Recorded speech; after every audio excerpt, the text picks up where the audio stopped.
folks, it's me, Tony with Inchy, Winchy. I have a beautiful recipe to help you with the enchiladas.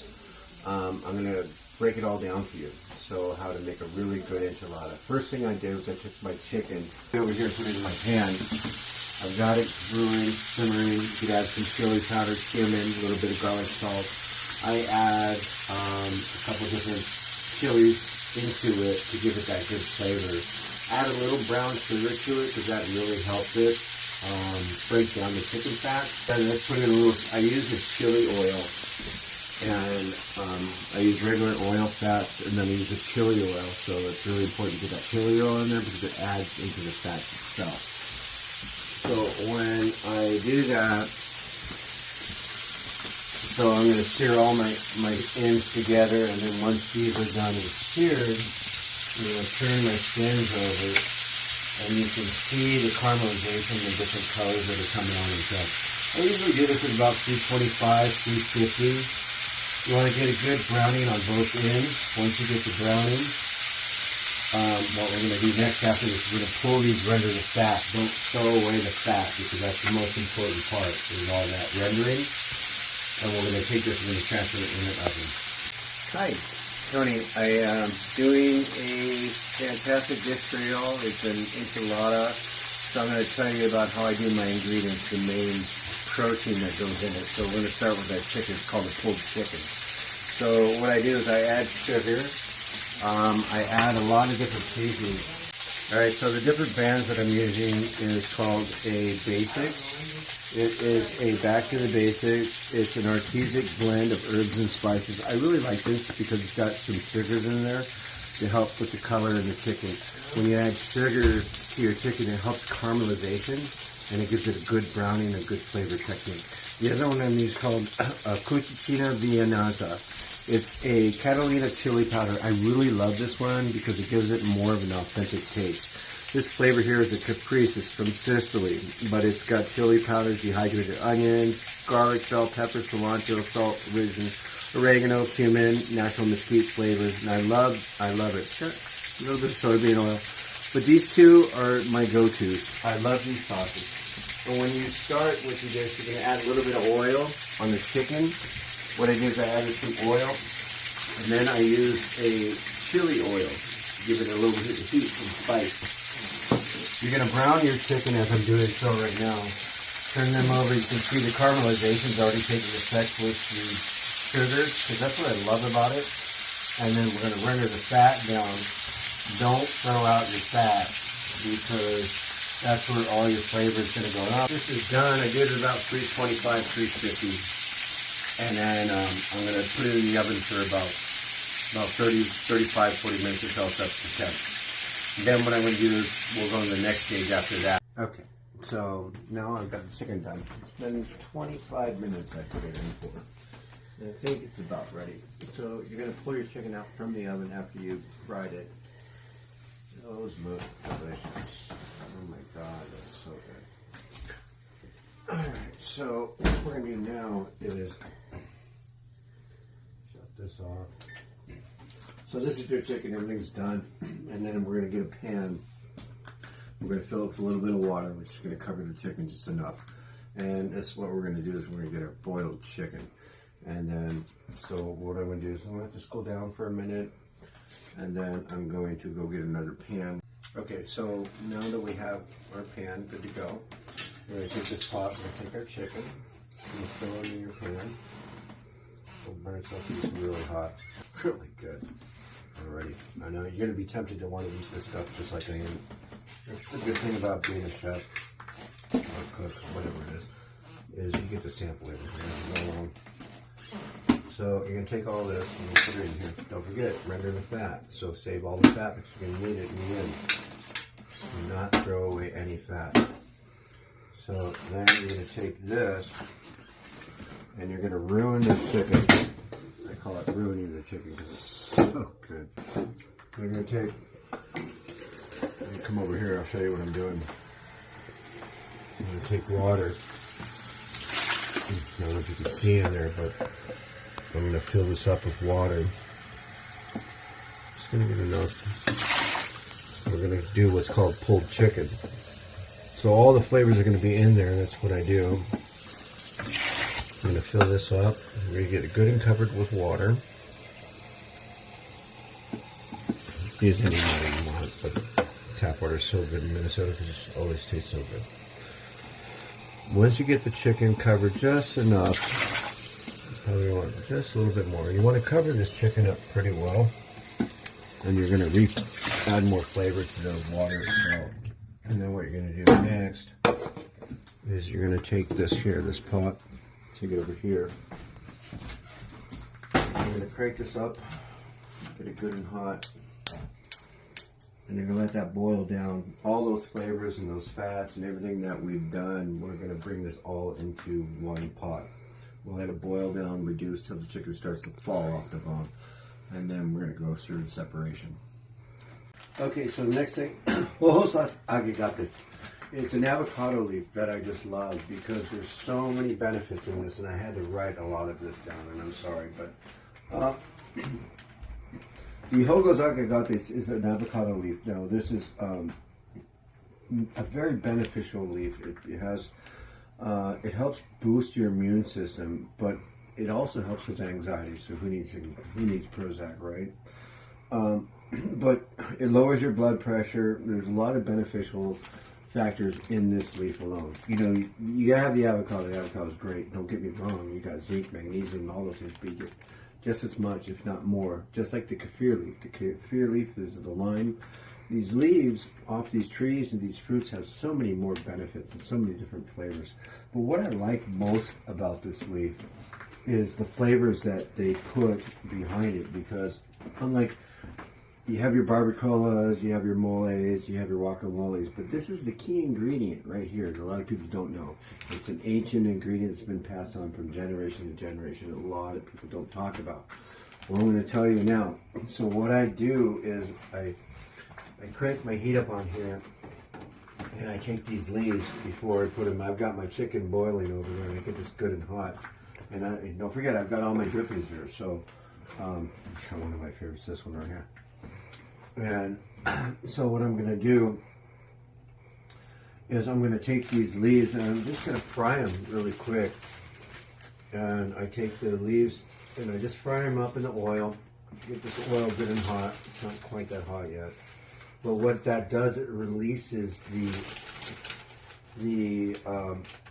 flavors that are inside this leaf. So, I mean, you can add as many as you want or as little as you want, but I just go for it all because I know what it does. It's got a really unique taste. That's what I love about the avocado leaf. It's very strong. So use it as you will, but I use that for this chicken. So over here I've got my chicken boiling. It's actually looking really good. You can see, I don't know if you can see it because of the camera, but there's, you can see the flavors are starting to reduce down. That chicken's going to fall apart here soon. And that's what I'm looking for. So I'm going to fry up these leaves, and that's kind of what I do. And then what I do after I fry these leaves up, I take that with my drippings and I pour them all back in that pan. And then from there, we're going to go to the next step, and we're going to have to separate the chicken. That'll be our last step. It's going. So I'm just kind of like watching, you know, but leaves are starting to cook up. You can hear them cooking. Kind of want to get a good browning to these leaves. That's what I do. And what it's going to do, it's going to release a lot of flavors. I know, I'm sorry it's dark in here, but get them good and crispy. I mean, I got this sucker up pretty high, and they're starting to brown now. And once you get some good browning to these leaves, you're going to go ahead and throw it into the chicken. So you got all your drippings. It's going to be so good. The flavors are unreal already. That's what I do. I put a lot of flavor in my food. I love flavor. And anybody knows my cooking, they know. So that's why I'm sharing this really authentic recipe with you all, because I like to share what I do. And I love what I do. It's very meaningful to me. And I love cooking for people, and that's what I do, and I'm happy to share this with you all. I hope that if you have any questions about this recipe, just hit me up on my email, tony@inchywinchy.com. I'll happy to answer any questions you have once this posts. So now my leaves are starting to brown. I'm seeing a little smoke coming up out here. That's kind of what you want. They smell really good. They do, don't they? We're not going to eat the leaves. We're going to go in the chicken, and then we're going to pull the chicken out because it's going to absorb all these different flavors. It's going to be amazing what they do. But it's going to give it more of a barbacoa flavor, and that's why my enchiladas are very unique because you're like, how do you get that barbacoa flavor? Well, I'm showing you my secret. So I gotta get a bowl over here. So you're gonna take these leaves. You can see that they're browned out now. So take these leaves out. A little water in this will probably get this splashed. And take these leaves out. And these avocado leaves are amazing. It's amazing that it's a hidden gem. I'm probably gonna get a lot of Spanish people after me for this one, but so you take the barbacoa leaves. After you do that, all your drippings are going to be in here. Remember that. Just throw that right in there, and let that just do its thing. And it's amazing. All my flavors actually come from the plants themselves because you don't need all those seasonings and stuff to do that. Now what I'm going to do now is, after I get this, I take a little bit of some paprika, and I always throw in my smoked paprika in there. Just a few shakes, not much. You want to give it a good taste. Cumin, my cumin, I have to hunt down right now. And then you take a little bit, you can use a dark chili powder or regular chili powder. I just throw in a little bit of chili powder, not a lot. Just enough to give it that little touch. And then a little bit of cilantro leaf. It's okay. So I love my cilantro leaf in there. I am a big cilantro fan. If you're not, just leave it out. But I love cilantro. It's one of my favorite herbs. So I've got my chili powder. I've got my paprika. I don't need any onion powder because I have onion in my sauce already, so I'm not worried about that. If you want to add flavor in there and you want to add it, go ahead. I usually take a little bit of garlic in here for the chicken. I take pre-cut garlic, or you could just take whole cloves. And I usually use about a small spoonful, about that much. Throw that in there. Gives a good flavor. God, that's moving. And I'm just going to let that simmer down, and then what I'm going to do, I'm going to add a little salt and pepper, don't forget salt and pepper, and a little bit of lime juice. Lemon juice always goes good. This helps with the acidity breakdown and the acidity of the chicken, helps it fall apart quicker. Just a little bit of lime juice in there, not much. You can do it at your own discretion if you don't want to add it, it don't matter. But I do it all the time. I love it. The other thing that I add is some salt. Doesn't matter if you use kosher salt. I like pink salt because it's more mild. So I use just a little bit of pink salt in there. Mind you, there's already flavors on the chicken itself. A little bit of black pepper. Black pepper. Over that. Not too much, unless you like it spicy. You can use white pepper too if you want it really hot. That's pretty much it. So what you're going to do is just kind of stir this around, see how your chicken's doing. Sometimes I like to go in and taste just the water itself because it kind of tells me, that's how I gauge my food, is by the water itself. You can see the color, I don't know if you can see it. And I can tell if it's too watery or if it needs more flavor. And right now I'm thinking it's going to need a little bit more flavor, but yep, I was right on. Okay, so it's been about an hour, 5 minutes, 10 minutes, depends how long. I like to get the water down, reduced a bit. And what happens is you're going to get this dark color. And I'm sorry about the lighting, but you can see that there's a lot of flavors going on here. And this is what I like. That's why I use the oils and stuff like that, the fats and the reductions. And then you make sure you put that all in there.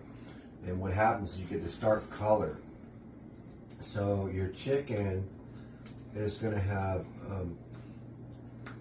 a dark color, like a barbacoa color. That's from the leaf itself.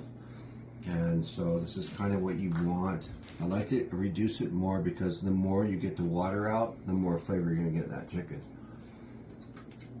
It's spot on. Yeah.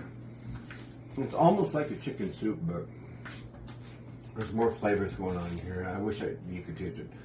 So once we get this down, I'm gonna reduce this down a little bit more, and then I'm gonna shut the heat off, and I'm just gonna let it sit. When we're done with that, we're gonna pull the chicken out of the pan, and then let it cool because it's very hot, obviously. And then you're gonna separate all of the steels. You're gonna separate all the fats and the bones and all that, and just get the straight chicken out of here. But you can see the chicken has taken on these beautiful colors, and that's kind of what you want, because now you're going to get what's called a pulled chicken, and these is what gives all the flavors that are in here itself. And I just love this. I noticed that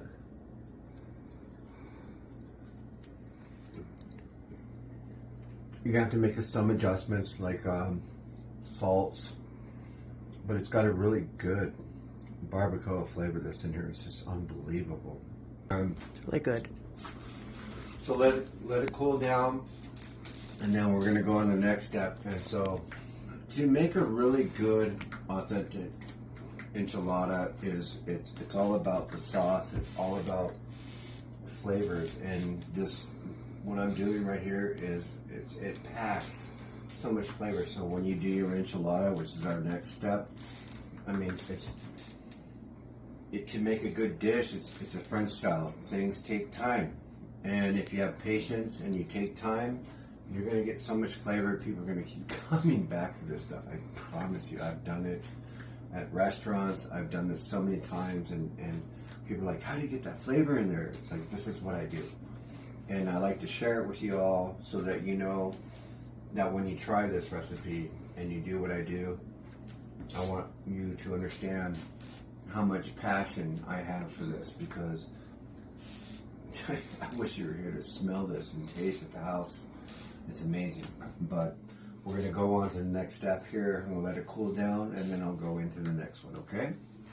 Okay, so now we've got everything together. The key to an enchilada is a corn tortilla, a good corn tortilla. I've searched a long ways to find this company. It's one of my favorites, and they are amazing. They make the best corn tortillas I've ever found. They are Tortilla Campanicia. It's here in St. Paul, Minnesota, and they are amazing. I will show it one more time so you all can see. It's Tortilla Campanicia. I love these people. They make the best corn tortillas for enchiladas. Amazing. So here's a little bit of what I did. I took some chicken, I pulled it apart, I got all the separations out, I got the bones and all that, and then you have your pulled chicken. I like to let it cook longer to where it falls apart and becomes shredded chicken. It just, you pull it out of the water. It's so good. So what I do is I take the campanizas and I take a little bit of oil.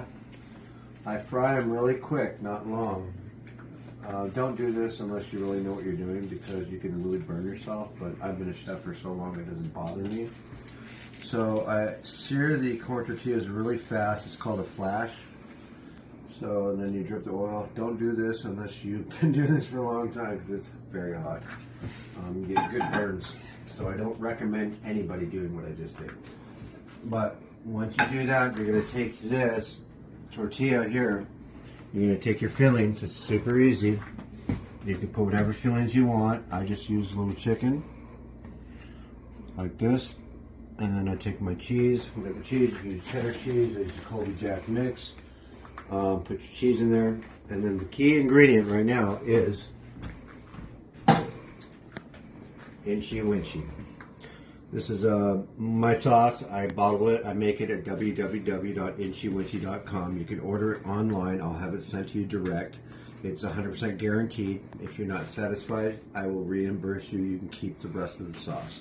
I have not yet had one person that does not like this. Inchy Winchy is a recipe I've done for years, centuries, and it's brought down from the coat of arms, which is Baltira Strong. That's who we are. So what I do is I take the Inchy Winchy sauce and I just smother the living hell out of it, like, you know, like a bad relationship.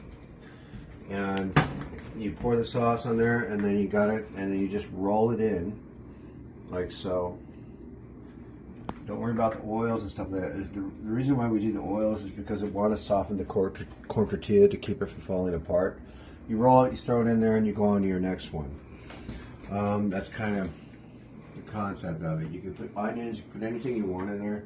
Be creative, have fun with it. The recipe I showed you is a really fun, creative way. You could twist it up, you can do anything you want. That's the thing about cooking, is there's no limits. You can do anything you want. There's no rules in cooking. Take it to the next level, and your level could be even higher than mine, who knows.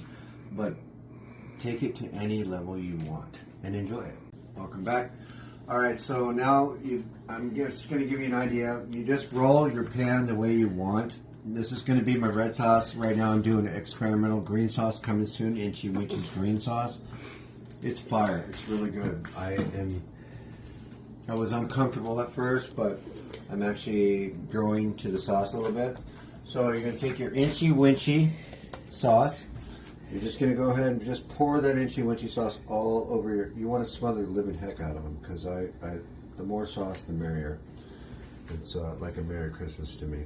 Just experimental, kind of showing you what I'm doing.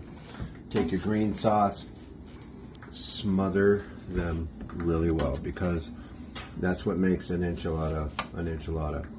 If you take a close-up, you could see this green sauce that I've just created is amazing. It's so good. I can't wait for this one to hit the markets. Once you do that, what you're going to do is you're going to come back over, get your cheese. If you want to use a cheddar cheese, you want to use a mixed cheese. I like using the cheddar cheese. It's the Colby Jack mix, but you can do whatever you want. And don't be afraid to put cheese on this. Please don't be afraid, because that's what makes the whole enchilada pop, is the cheese. It's all about the cheese. Remember that. And Inchy Winchy sauce, of course. But, so you get your cheese on top, get it nice and covered, decorated. Remember, this whole pan will be covered, but not tonight, because I'm tired, and I just want to hurry up and make this because I'm tired, but I work a lot. And so, then you take cebolla, the onion. You put your onion on here. Then you take your black olives. And then you put your black olives on top. And this is the best part. You can actually even put this on a plate, believe it or not. Any plate that you have, like ceramic plate. And you can actually build your enchiladas on a plate and put them in the oven just like this. And plate it. Put your beans and all that stuff on there. So, super simple. I'm just doing it in a pan right now, but sometimes I just plate them this way and I stick them in the oven on a plate, and they're so good. But don't worry, your plate won't break. Sometimes it does happen, but make sure you put a plate underneath that plate, the cool plate, underneath the top plate. Now you take this. Oven's about 350, 325. Throw in the oven. About 10 minutes. Okay, so you want them good and bubbling on top. Cheese is melted. Oh, look at that. That's an enchilada. That's what I'm talking about. Yeah, baby. That's a good enchilada. That's what I'm talking about. Take these, plate them up. Take some gojita cheese. This is a fresco I use. It's just your Spanish Mexican style cremento cheese. Take crumbles up so nice. You just crumble it up. You just throw a little cojita on top of there. And throw some sour cream, whatever you want on there. I love the cojita white cheese because it's so good. It's just, I love this cheese. It just gives it such a decadent color. And that's the enchilada you take and you plate it, serve it up.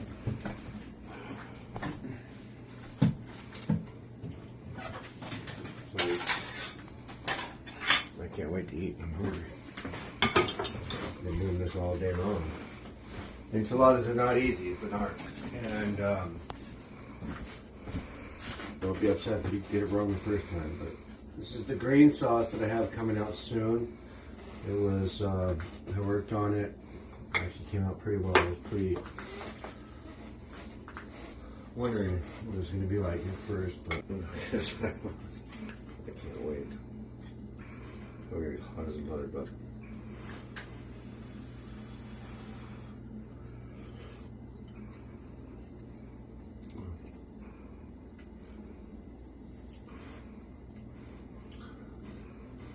Inchy Winchy is the bomb. I have no words. I'm speechless.